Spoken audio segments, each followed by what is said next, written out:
All right, Shabbos, good morning. Let us begin. So we're picking up in Meretz Hashem in a new Os Ayin Vav. This morning, we left off from Hatzaddik had a last piece of about Averus in the last Os, but I think we understood the Rebbe's point and could apply it appropriately. So let's begin with Os Ayin Vav, a truly beautiful idea by Rav Hatzaddik. So we're beginning on page Kuf Ayin Ches in the handout that I sent out last night, and again in the Bi'uri HaChasidus on the bottom left-hand corner. Says the Rebbe, Be'ez Kishlon Ha'adam, at a time when a person stumbles, right? So Kishlon means a stumbling a stumbling. At a time that a person stumbles, which of course Kishlon is a metaphor for sin. At a time that a person sins, Yeda v'yachshol v'yatzmo, a person should think and know for himself that in that moment of falling, right, in that moment when I fall down, so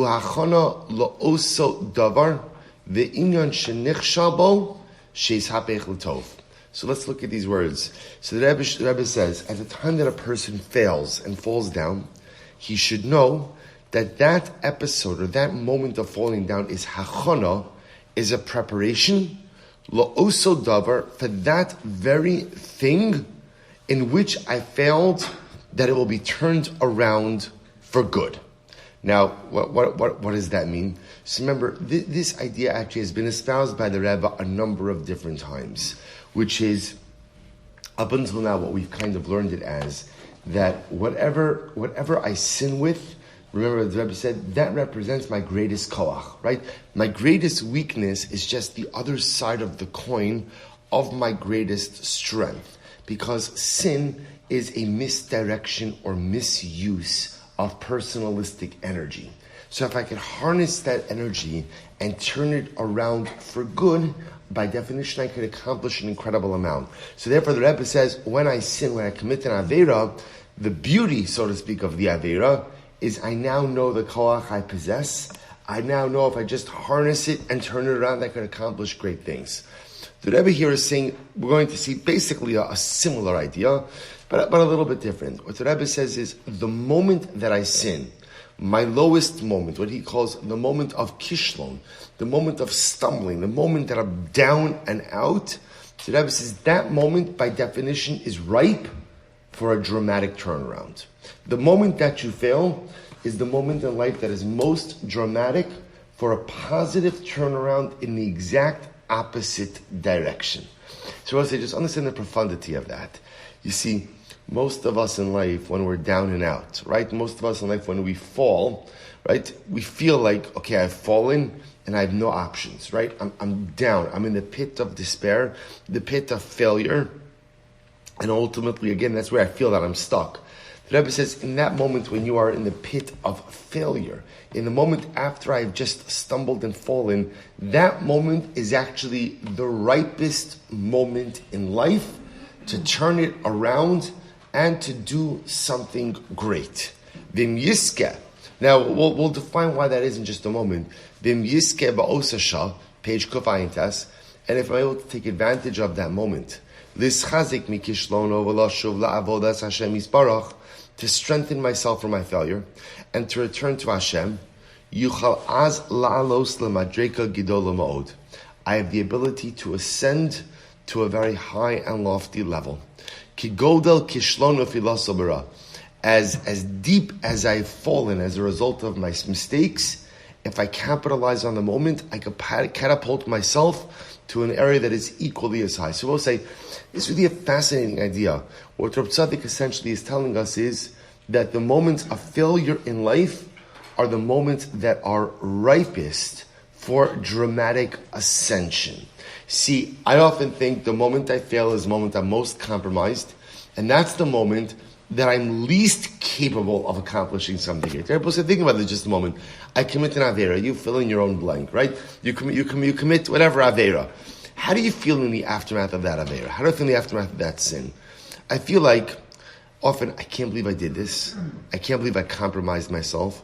If it's an Aveira that I've committed many times in the past and pledged to myself not to do again, I feel an incredible sense of disappointment. and I just feel down about myself. Again, do I believe that at the end of the day I could turn it around? Sure, I believe it. Do I believe that I can affect a dramatic turnaround right now? I think most of us, no, because I feel really badly about myself. I'm really disappointed. I'm not giving up on myself, but I'm really disappointed in myself. The Rebbe says, the moment I sin and the moment I'm lowest, that's the moment that is ripest in life for dramatic growth. In that moment, I could literally turn it around and experience a meteoric rise. In that moment, not only that, I could experience an aliyah, an ascension that is directly related to the depth of my fall. So the further I fall in that moment, I could turn it around and catapult myself up. So I'll say, what's the pshat? What's the pshat? So I think what Reb Tzaddik is saying on a very basic level is like this. The moment in life that I'm most receptive to change is the moment I fail. Right? Meaning most of us don't think about change when everything in life is going great. Right? If I'm having a good day, right? Everything in my relationships are good, with myself, with my spouse, with HaKadosh Baruch Hu.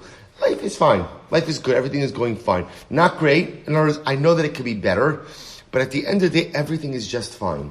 Most of us don't think about change when everything is kind of just trucking along. When are people most receptive to change? When I realize that I need it so badly. And when do I realize that I need it so badly? In the immediate aftermath of failure. In that moment, and I will say, I've come to appreciate the fact that Reb Tzaddik's wisdom, when we speak about failure, so sometimes you think about like big things in life. But actually, I'm thinking about this a lot as I try to examine my own failures. And the failures I think that we so often encounter in life is like what I described before. I struggle with a certain thing. I pledge to be better. I make a plan to be better. I am better for a while, and then I relapse. Like that moment of disappointment when like, I could have handled this. Like I could have kept it together had I chosen. It's not the pshat that there was some overwhelming tidal wave of Yetzer Hara that caused me to sin. I don't know what it was. I don't know why I just didn't keep it together. But that feeling of like being demoralized in the aftermath of that relapse. Again, I don't mean like dramatic failure, like a person worshipped Avodah Zarah. I mean like that thing that I struggle with all the time, and I couldn't keep it together, and I failed again, and I'm so disappointed in myself because I know I could do it. In that moment, you feel so low about yourself, and the Rebbe says that moment. That's the moment of greatest aliyah. Why? Because in that moment, I recognize I need to change. Something about me needs to change. Something needs to be different. And if I capitalize on that desire to change, in that moment, in the immediate aftermath of sin, the Rebbe says, I could shoot up. In other words, I could experience this meteoric rise more than any other time of life. The reason I think why this is, I don't know, I saw this and I was like, wow, Reb Tzaddik, where have you been my whole life? Right? Because I will say, what this does is, this, instead of wallowing in the self-guilt, and instead of feeling bad that I can't believe I didn't keep it together, I have to feel bad because feeling bad is part of the tshuva process, I could say, okay, I'm low. But as low as I am right now, if I accept upon myself to change and tap into, so I'm talking about how you tap into that power, I can have an aliyah in this moment that is greater than any other moment in life.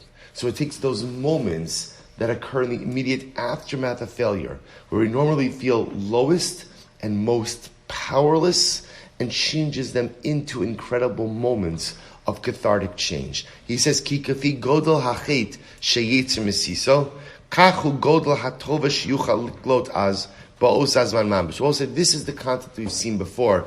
The Rebbe says, because the greater the sin which I am enticed to commit, that corresponds to the greatness and intensity of the good that I could collect. Liklot az ba'os azman mamish. Im yapoch teshuka zu bechem dazu shebyasal lekishlon latov v'yidabe atzmo b'ashum misparcho b'saraso u'me'ose inyan mamishoya b'kishlon hu'mesugaz l'asagazor. So we have to stop over here for today, but we'll expound on this more tomorrow. But the idea of Hatzaddik is going to say, so how do you do that? Right? How is it that I go from the depths of failure to the heights of accomplishment? And the Rebbe is describing this. We're both saying, how long does this process take? How long does it take? How long does it take? Well, it sounds like to a certain degree, part of it can be instantaneous. How do you do that? The most basic answer is identify the koach that led me to sin, identify the energy or the power that I used inappropriately, and figure out in that moment how to use it for something great. If I could figure that out in the moment right now, then I could experience that meteoric rise in the immediate aftermath of sin. We'll stop over here for today. We'll pick up Amir Hashem with this Yisod tomorrow.